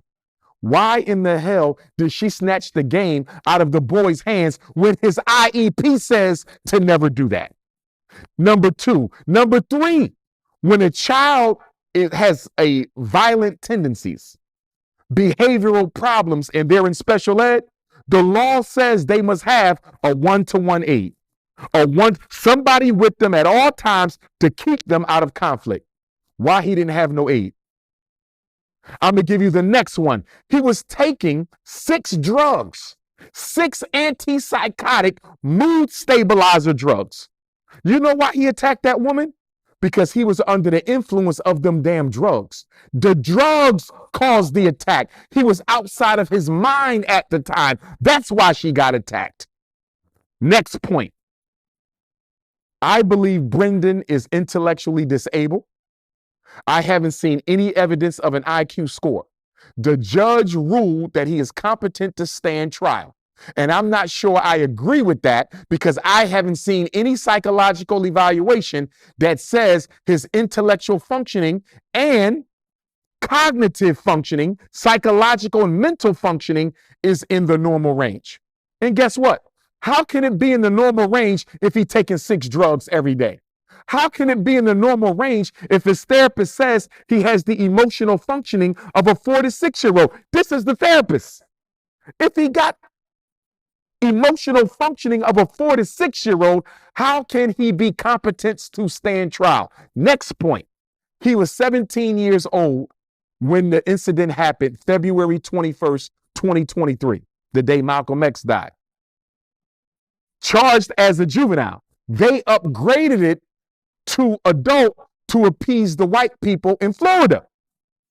Who decided to upgrade this charge from this mentally disabled boy who should have never been in that school, psychiatrically over-medicated? Who decided to reclassify him as a child, from a child to an adult? Next point. He was a foster kid, 2 white foster parents from birth. They homeschooled him, never got him the help that he needed. Do you know that they said he was called racial slurs by the white kids in the neighborhood? They tried to make him drink their urine. They used to rub balls on their testicles and throw it at him, that he had to escape bullying. Do you see why he attacked the woman? He was so used to being picked on by white people in that neighborhood that he snapped off. And then his lawyer convinced him to take a plea deal. Why would you convince this boy to take a plea deal that could put him in jail for 30 years and the lawyer didn't have an agreement with the prosecutor as to how many years they would sentence him before he convinced this innocent child to take a plea deal? This boy is being railroaded. He's like the modern day Emmett Till without the physical lynching, my brother. He might go to jail until he's 50 years old. Let me say this on this point and I'm going to end it. Do you remember AJ, the sister AJ Owens, who was shot by the older white woman through the door in Florida? They got into a little scuffle. The white woman threatened her kids. I think she took the iPad or the skates. The young single black mom went to the white woman's house to get her son's skates or iPad back, and the white woman shot her through a locked metal door. She killed her. This was earlier this year. The white woman was charged with manslaughter with a weapon. She can get as low as 10.5 years and as much as 30 years. Brendan, for beating up the teacher's aide, can get 30 years. Let me ask you a question. Do you believe attacking your teacher's aide when you were not being given the proper supports in the first place, and when she violated your IEP and you were overly medicated and psychologically traumatized, do you believe attacking a teacher is the same as shooting and killing a mother? Are those equal? punching a teacher and killing somebody? Are those equal? And if they are not equal, why can Brendan go to jail for 30 years and the white woman who killed somebody can get out in 10 and a half years? It's not equal at all. But to go back to what you were saying, if it's on an IEP, not to snatch anything from him, and you do that, I mean, off of that alone, he should get off. Thank you. The paperwork says don't snatch nothing out his hand. I'm going to go a step further. When you read the job description for a teacher assistant, it doesn't say anything about disciplining children.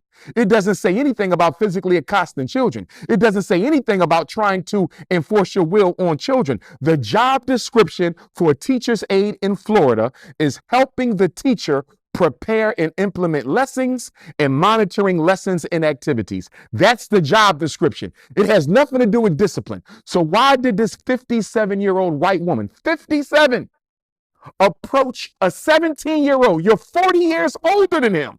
He's 6'6", 270 pounds with mental issues, and you're going to snatch a video game out of his hand when the IEP says never do that. Do you believe that boy should go to jail for 30 years? He shouldn't go to jail at all. He shouldn't go to jail at all. Nothing He should be happen going, to him at all, really. exactly. He should be going where? Mental health hospital. Mental health hospital. That's where they send white folks. But because he's black, they're going to try to lynch him and send him to jail. And you know what's sad? When he goes to jail, you know who he going to be around in an adult prison? Killers, rapists, murderers. He's going to end up killing somebody. He's 6'6", 270. He's going to end up killing somebody in there, or God forbid, getting hurt himself. The worst thing you can do, and he got mental issues, and you're going to put him in a maximum security prison with hardcore lifers, and he's only a boy? This is what Florida is all about. And then people want to know why I said I'm not voting in the next presidential election. What am I voting for? What is Donald Trump offering black people?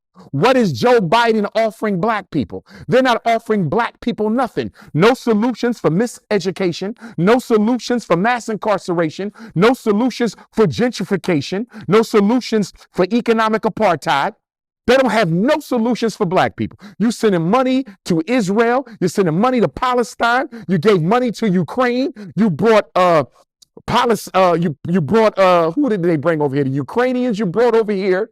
You also brought some other Arabic people over here. You got the migrants coming in, trying to take over Chicago and New York, displacing black people, and all you give us is a Juneteenth cookout and the 50th anniversary of hip hop cookout. Do you realize how disrespectful that was? Joe Biden had a Juneteenth cookout in front of the White House, and then Kamala Harris came right back and had a 50 years of hip-hop cookout. I don't want no damn cookout. Where is my anti-black hate bill? Where is my improved schools bill? Why hasn't the U.S. Congress passed the George Floyd police reform bill? Did you know the George Floyd police reform bill still hasn't been passed? Still hasn't been passed. But you having cookouts, but you taking care of Chinese, taking care of Latinos, taking care of migrants, taking care of LGBT. I didn't see no LGBT on the slave ships. I didn't see no Ukrainians on the slave ships. I didn't see no Asians on the slave ships. I didn't see no migrants on the slave ships. Last time I checked, black people are the only people in America who came here as imports. Everybody else came here as immigrants. We are not the same. And this country isn't doing anything for black people, in my opinion, that would warrant me going to the polls, casting a vote for either side. How big is that story? That should be out there, man. It should be out there. I'm trying to get it out there.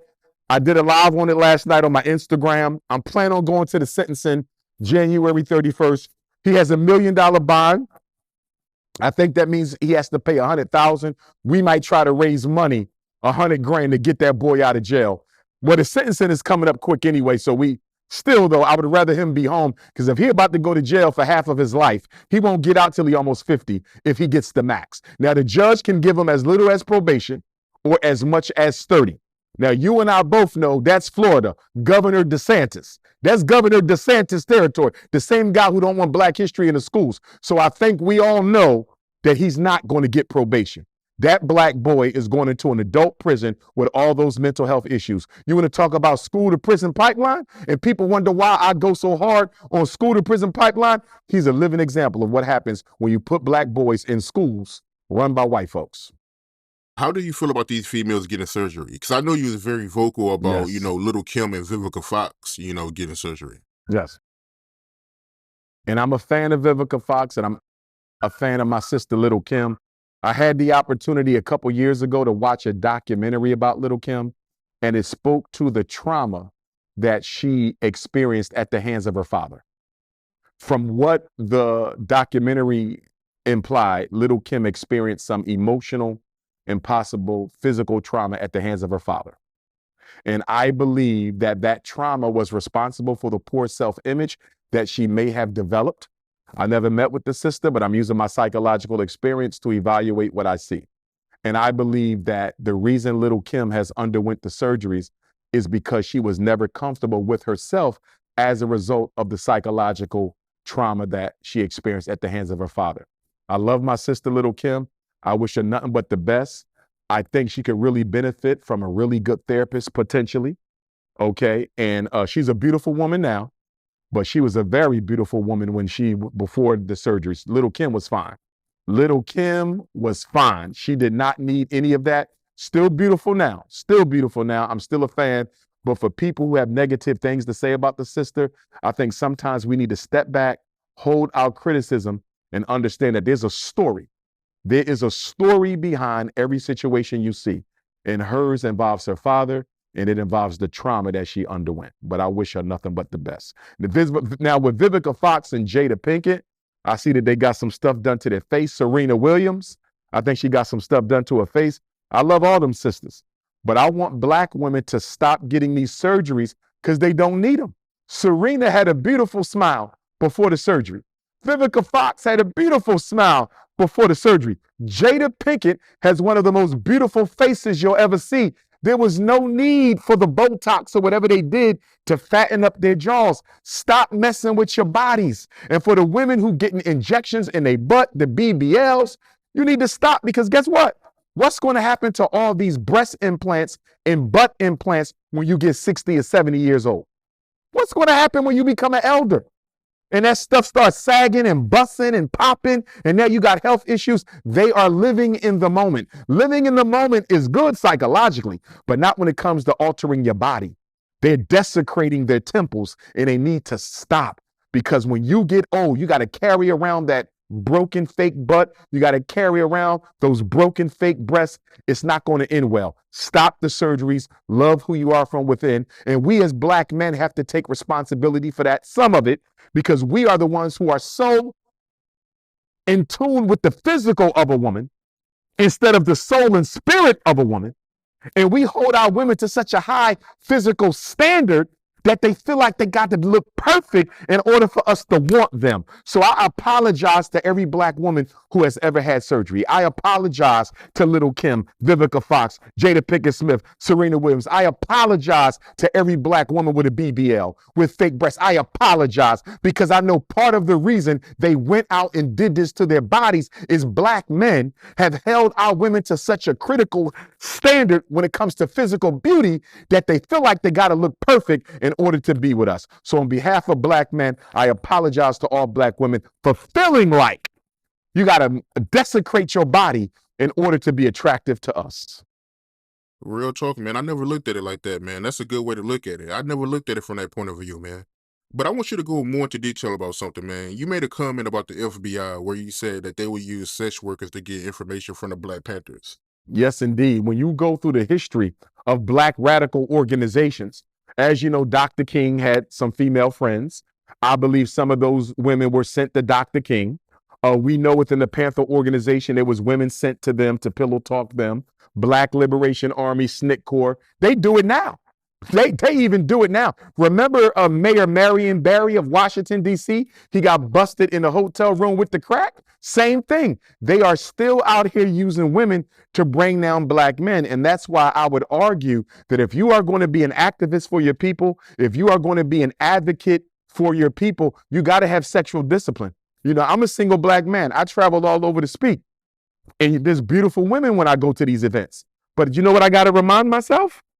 If you touch her and she an agent, she can easily say you did something to her you didn't do. You ain't got no proof. You see what they did to Bill Cosby.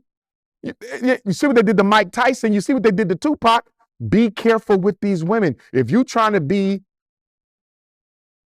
a helper to your people, you got to control yourself, man, because they are sending these women out here. I read an article a couple years ago that the FBI has tripled the amount of human resources it has in the black community. That means spies.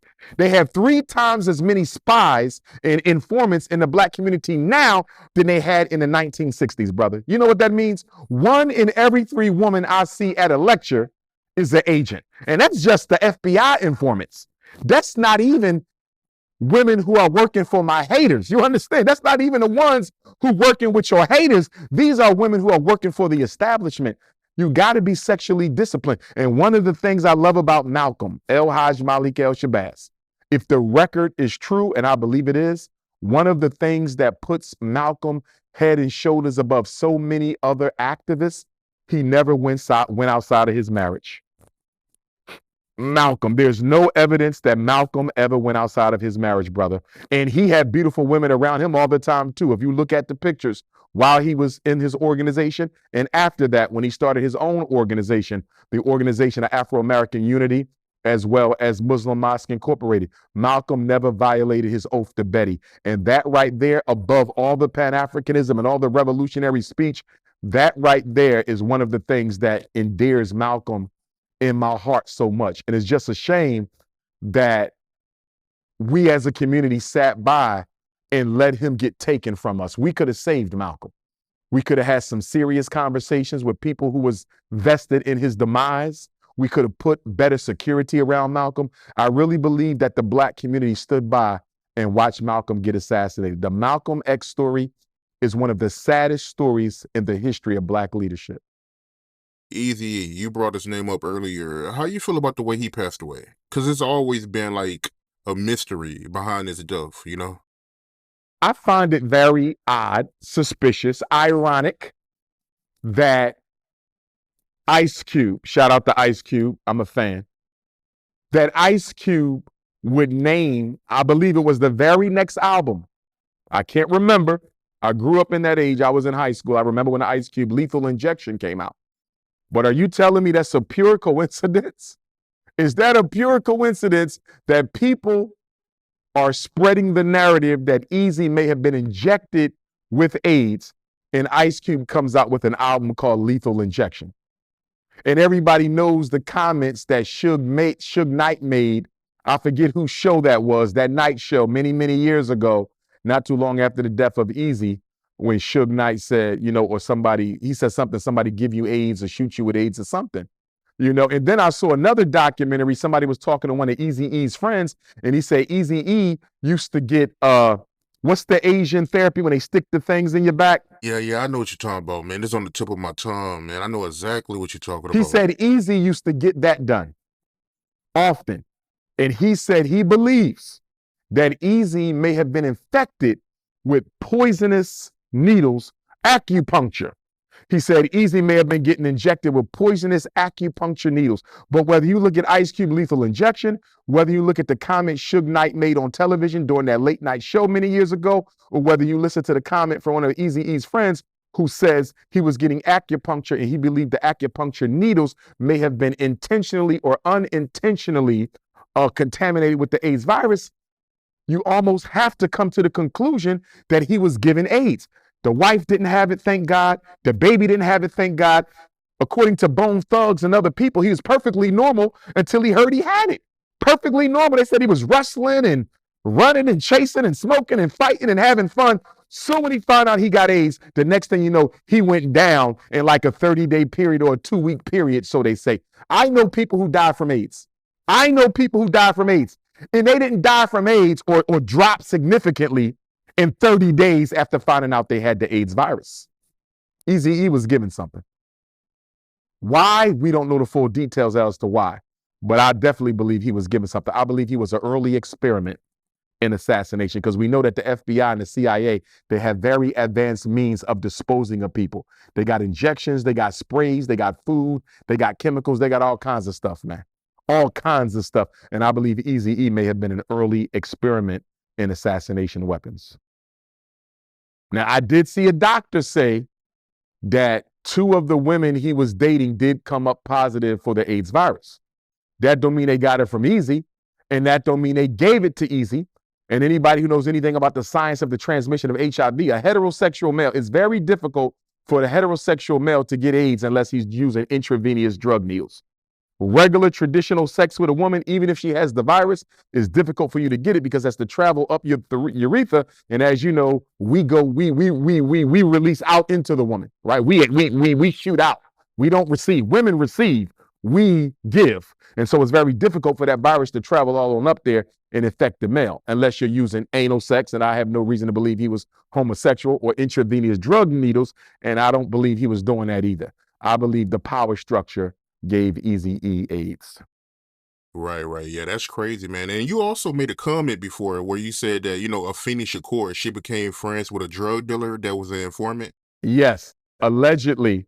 And I got that information from author John Potash in his book and documentary, The FBI and His War on the Black Panther Party or Revolutionary Blacks. I forget what he titled it, but in there he said his research had led him to learn that Legs McDaniel, who was the drug dealer that Afeni was dating or fell in love with, that he was an FBI informant, and that part of his responsibility may have been to hook Afeni Shakur on drugs.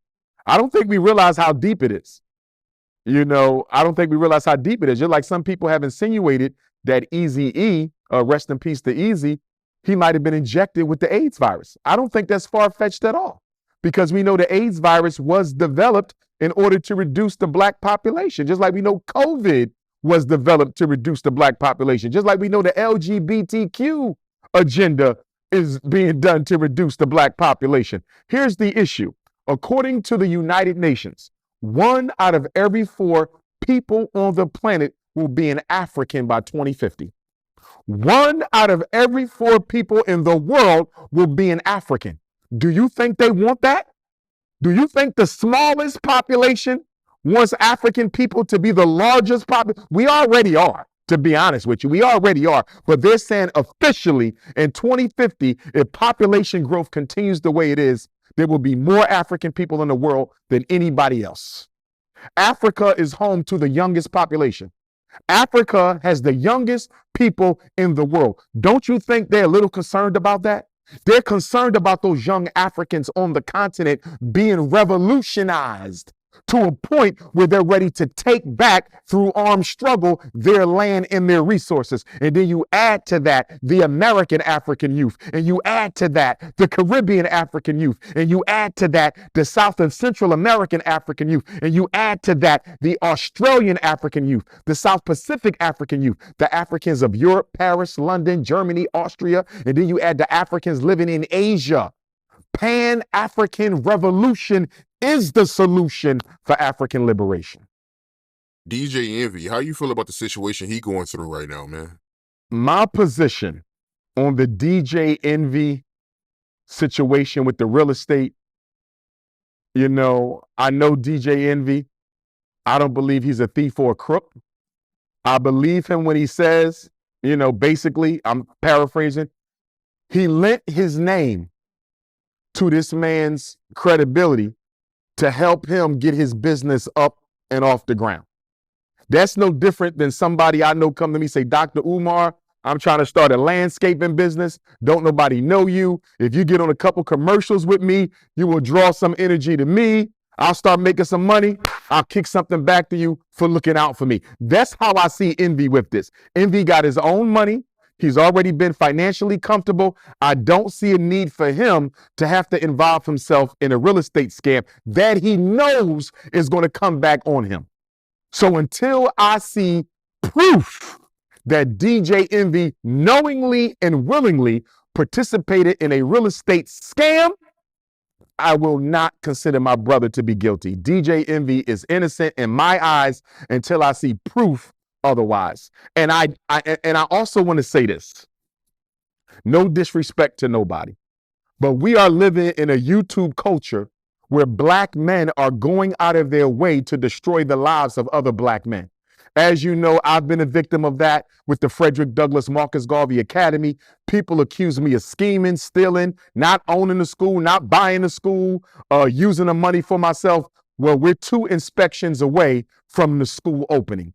You see, so we at the finish line, but it was a hard fight getting there because of the slander that was being put out. People called the attorney general. They called the FBI, the CIA. They called everybody you can think of on me trying to sabotage my work. Why? Because I'm trying to open up a school for boys. I see people on the internet trying to destroy DJ Envy.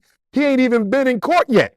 And they are already out here persecuting, okay, and convicting this man with almost no evidence at all, except he did a couple seminars and was in a couple promotions with that man. That doesn't automatically mean he knew it was a scam. That doesn't automatically mean he had foreknowledge that they were breaking the law. My thing is, black men got to stop hating on black men who are more successful than them. We are tearing each other down in front of the whole world. And why? Because you have a bigger name than me. You're more successful than me. And since I didn't make it, you can't make it. And we have to stop that. It is one of the most embarrassing and it is one of the most disheartening things that I'm witnessing. Envy had to go through it. I had to go through it. Various other black men have had to go through it. We need to stop with that nonsense. Yeah, that's real talk, man. Real talk. Dr. Umar, man. Happy to have you on the platform, my man. We got to make this happen again, man. Great interview, man. And before we end the interview, man, let the people know what you got going on and where they can find you. Oh, yes, indeed. Well, first of all, I want to say thank you to you for having me on the platform. I never take things like this lightly. Whenever you get an opportunity to speak your piece before the world, it's platforms like yours that have really helped to take my brand, my name, and my message far and wide across the universe. And I want to say thank you to all the donors of the Frederick Douglass Marcus Garvey Academy. Thank you for sticking by me for 9 long years. We've done all the renovations. We only got 2 inspections to pass, the fire department inspection, L&I inspection, and we look to have the grand opening for the school sometime early 2024. Please donate to the school, $FDMG School on your Cash App, paypal.me/FDMG Academy. Go to the website, drumarjohnson.com, and please check me out on Instagram at Dr. Umar Johnson. That will be changed to Ifatunde soon. Twitter at Dr. Umar Johnson. That will also be changed to Ifatunde as well. And I'll be coming soon to a city near you. Thank you for the love. And if anybody need to reach me, y'all already know my number is public, so you can share it to whoever. 215-989-9858. 215-989-9858. Peace and Pan-Africanism.